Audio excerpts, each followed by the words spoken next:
I rise, Mr. President, to congratulate all of those people who worked so hard on immigration reform. I think it was a tremendous success for this Senate to address an issue that has long been outstanding in this country, and to come to a resolution that got such strong bipartisan support.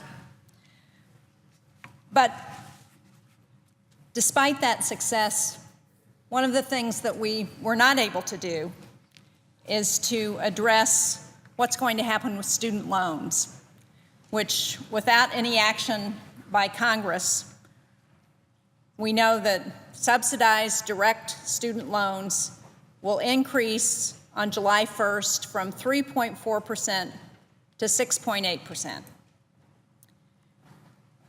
There are a number of proposals currently on the table, and there are negotiations underway, and I think all of that is positive.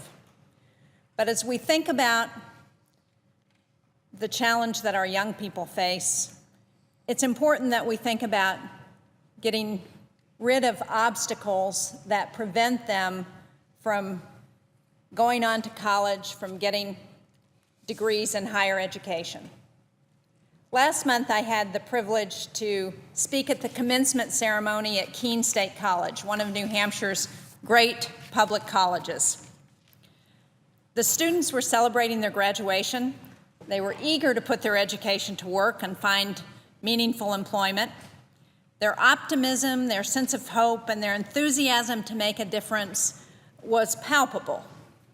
And as I looked out across the audience that afternoon, I knew that a number of those students, probably up to 66% according to national statistics, had borrowed money to get their degree.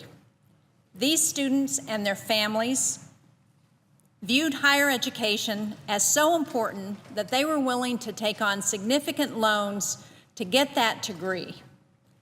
And it made sense for these students, particularly since recent studies have shown that higher education is one of the key factors driving upward mobility in the United States.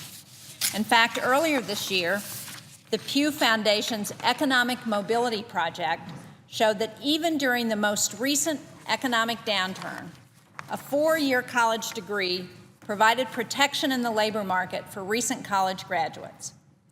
So, making college affordable for our students is essential to growing this country's economy. It's essential to creating jobs. It's essential to protecting the middle class. And it's essential to providing those future opportunities for our young people.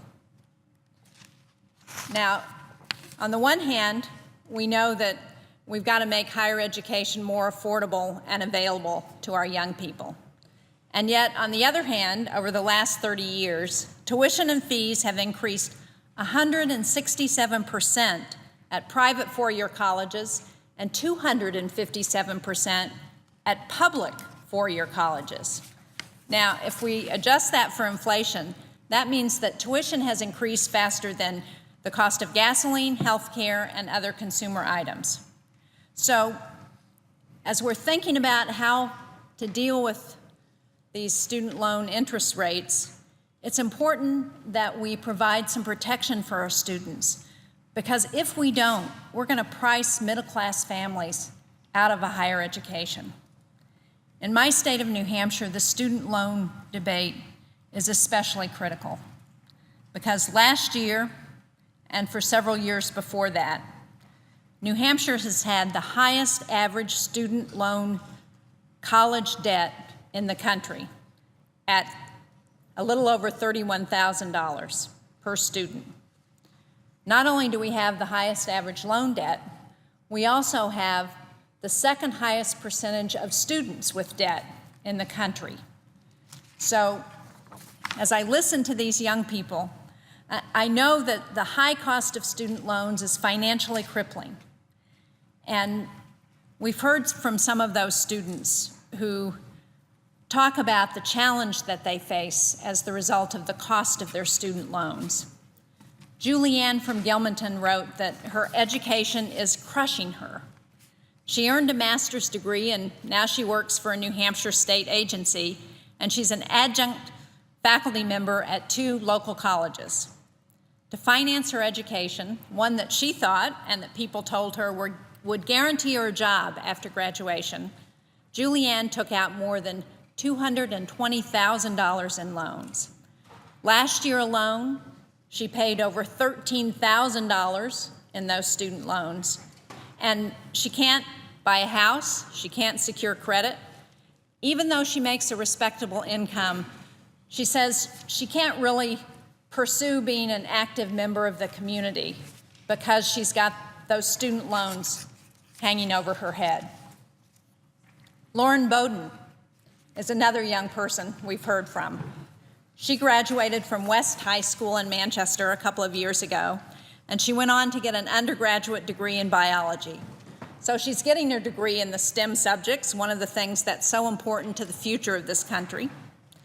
But when she graduated, she looked at her job options, and after considering some entry-level jobs that paid $25,000 to $30,000, she decided she needed to go on and get a master's degree, that was going to provide her better opportunities. Well, she's now 22. She's enrolled in a Master's of Biology program, and she's accumulated already over $100,000 in loans. She's concerned about struggling to find a job, and she writes, "I'm not alone.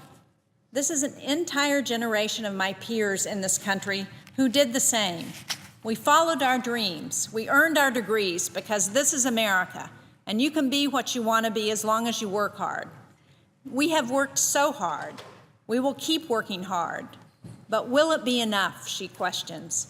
"What will it be like for our kids when we're still burdened by our loans after we start families and our kids want to go to college with even higher tuition and borrowing rates?"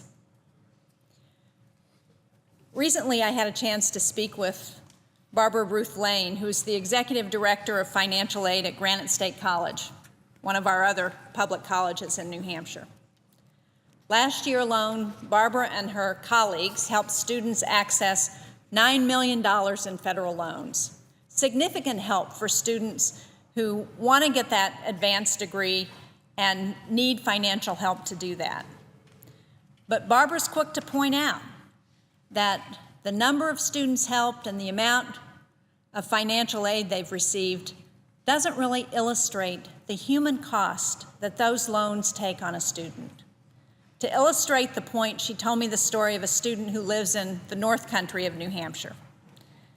That student's 35 and she has 2 young children. She struggles to make ends meet. She gets child support sometimes, and she supplements that income with food stamps. She visits the local food pantry. Her children get clothing from the local church. In the winter, she gets some fuel assistance, not enough because we've had to cut the fuel assistance program. So she borrows money from her family to use a kerosene heater on cold nights to heat her home. But this student understands that education is her only way out, the only way she can break the cycle of poverty. So she met with counselors at the Granite State College. She developed an educational plan. And though she's being careful in borrowing, the debt that she's going to graduate with is more than she has earned ever in her working years in 1 year. And while her education is going to prepare her for the job market, she knows the payoff isn't immediate, that she's going to continue to struggle to make the payments on those student loans and to care for her family. And with a budget like she's dealing with, any additional cost of those student loans is going to impact this woman and her family. Like so many of us here, I've been moved by these students who work so hard to achieve their education goals and the jobs of their dreams, because they recognize that education is an investment, that higher education is a path to middle-class success, to economic opportunity. I think that higher education is one of the best investments we can make in our country. It's important not just to those young people who are getting their degrees to give them the jobs that make them prosperous in the future that they're going to be able to support families on, but it's critical for America to compete in the global economy that we're in. We should be doing everything we can to make America a magnet for jobs, to ensure our workers have the skills they need to compete, and to help Americans get ahead. And we've got to do everything we can to make sure that we keep higher education affordable for our young people, that we don't address those costs and try and balance the costs of higher education on the backs of our students. So I am hopeful that we will continue to work on how we address the student loan interest rate, that we'll be able to come to some agreement on how to do that in a way that's not going to cost our young people their futures, that's not going to cost America its future, that's not going to price families out of the cost of higher education.